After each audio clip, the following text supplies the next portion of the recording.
लंबे इंतजार के बाद नए साल के आगमन के साथ ही सहरसा फारबिसगंज रेल खंड पर ट्रेनों के परिचालन की उम्मीद अब बढ़ गई है। 26 दिसंबर 2022 दिन सोमवार नरपतगंज से फारबिसगंज के बीच 14.6 किलोमीटर लंबे रेल खंड पर स्पीड ट्रायल किया गया। करीब 122 किलोमीटर प्रति घंटा की रफ्तार से 14.6 किलोमीटर की दूरी मात्र 10 मिनट में तय की गई।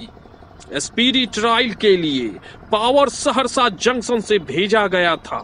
रेल अधिकारियों के अनुसार पहली बार इस सेक्शन पर ट्रेन चलाकर स्पीड ट्रायल किया गया है, जो सफल रहा। अब जल्द ही इस सेक्शन पर CRS की उम्मीद लगाई जा रही है। स्पीडी ट्रायल रिपोर्ट CRS को भेजी जाएगी। इसके बाद CRS का समय निश्चित होगा। उम्मीद है कि नए साल में सहरसा जंक्शन से फारबिसगंज तक के बीच यात्री ट्रेनों का सफर शुरू हो जाएगा। CPRO के मुताबिक नरपतगंज से फारबिसगंज के बीच स्पीड ट्रायल सफल रहा। अगले महीने CRS होगा। अगर CRS सफल रहा तो नए साल में सहरसा से फारबिसगंज के बीच ट्रेन परिचालन शुरू कर दिया जाएगा। नमस्कार, सलाम वालेकुम। एक बार फिर से मैं चंदन ब्लॉग 54 में करता हूं आप लोगों का प्यार भरा अभिनंदन। नरपतगंज से फारबिसगंज के बीच ब्रॉड गेज पर तारीख 26 दिसंबर 2022 दिन सोमवार को इंजन से स्पीड ट्रायल किया गया। सोमवार सुबह ही ट्रायल इंजन से रेलवे के अधिकारी ललितग्राम स्टेशन पहुंच गए। ट्रैक जांच के साथ ही 11 बजे इंजन स्पीड ट्रायल के लिए नरपतगंज रवाना हो गई। 14 साल बाद फारबिसगंज ट्रेन पहुंची है। इस स्पीड ट्रायल के दौरान सारे कर्मी मौजूद थे। स्पीड ट्रायल के दौरान पहले राउंड में ट्रायल इंजन नरपतगंज से चलकर 14 मिनट में फारबिसगंज पहुंची। नरपतगंज से 2:33 में खुलने के बाद 70 किलोमीटर प्रति घंटे की रफ्तार से ट्रायल इंजन 2:47 में फारबिसगंज स्टेशन पहुंची। दूसरे राउंड में फारबिसगंज से 3:04 में खुली ट्रायल इंजन 122 किलोमीटर की स्पीड से 3:14 में नरपतगंज पहुंची। इस बीच ट्रायल इंजन फारबिसगंज से नरपतगंज पहुंचने में 10 मिनट का समय लगा। 70 किलोमीटर प्रति घंटे की रफ्तार से पहले राउंड में खुला इंजन 122 किलोमीटर प्रति घंटे रफ्तार से दूसरा राउंड में खुला इंजन। दूसरे राउंड में 10 मिनट में फारबिसगंज पहुंची इंजन। रेल खंड पर जल्द ट्रेनों के परिचालन की संभावना बढ़ी। पूर्व मध्य रेल के नरपतगंज फारबिसगंज रेल खंड में सोमवार को लाइट इंजन स्पीडी ट्रायल करने के लिए नरपतगंज भेजा गया। ट्रेन प्रतापगंज स्टेशन से गुजरता देख लोगों में आस जगने लगी कि अब बहुत जल्द फारबिसगंज तक का रास्ता और सुगम रेल सफर का परिचालन शुरू हो जाएगा। सुबह 11:40 में इंजीनियरिंग विभाग के पदाधिकारियों के साथ light rail engine Pratapganj station से थ्रू पास करता गुजरा। IW अमितेश कुमार ने बताया कि पहले राउंड में 70 किलोमीटर की स्पीड से ट्रायल इंजन नरपतगंज से 14 मिनट में फारबिसगंज पहुंची। वहीं दूसरे राउंड में 122 किलोमीटर की स्पीड से मात्र 10 मिनट में नरपतगंज पहुंची। जानकारी के मुताबिक नरपतगंज और फारबिसगंज के बीच स्पीड ट्रायल सफल रही है। और दोस्तों, नरपतगंज और फारबिसगंज के बीच स्पीड ट्रायल अगर सफल रहती है तो इसके बाद रेल खंड पर जल्द CRS निरीक्षण किया जाएगा। 28 दिसंबर को सीआरएस निरीक्षण होना था, जैसा कि हम सभी लोग जानते हैं, लेकिन उसे रोक दिया गया किसी कारणवश। और अगली तारीख जब तय होती है तो उसके बाद पुनः से सीआरएस किया जाएगा।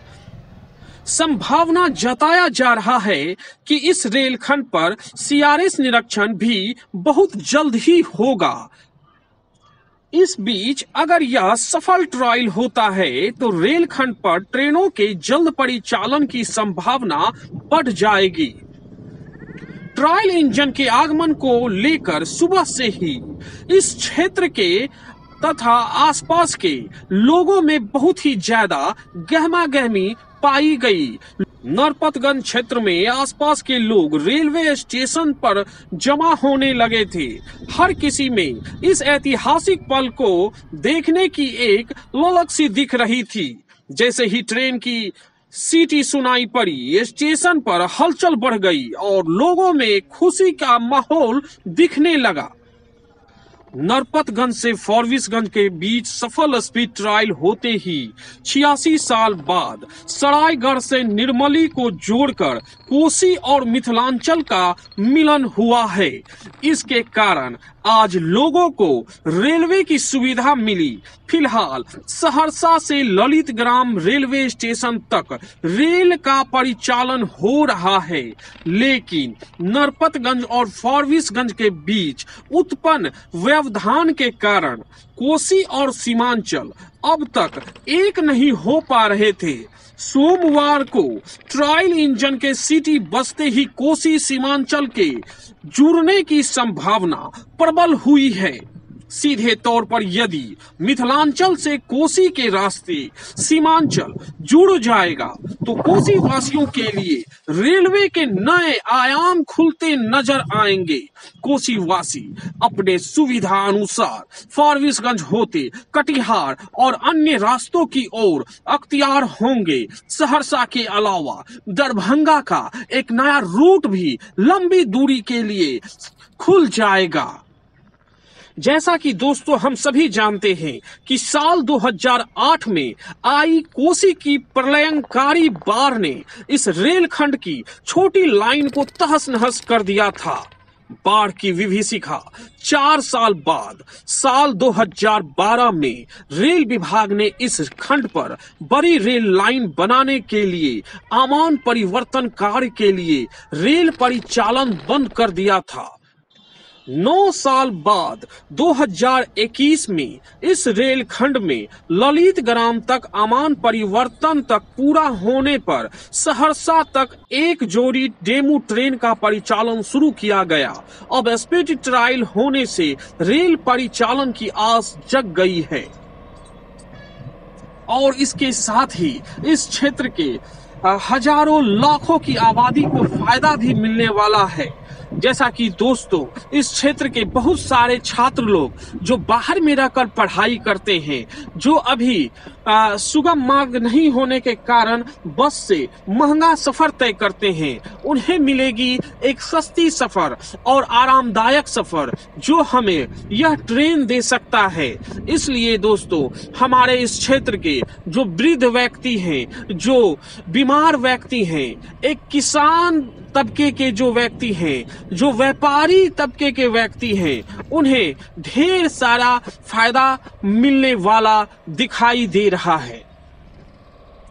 और अंत में दोस्तों चलते चलते एक नम्र निवेदन, कृपया चैनल को सब्सक्राइब करना न भूले, बेल आइकन दबा दे, लाइक करे, कमेंट करे। मिलते हैं अगले व्लॉग में, तब तक के लिए धन्यवाद दोस्तों।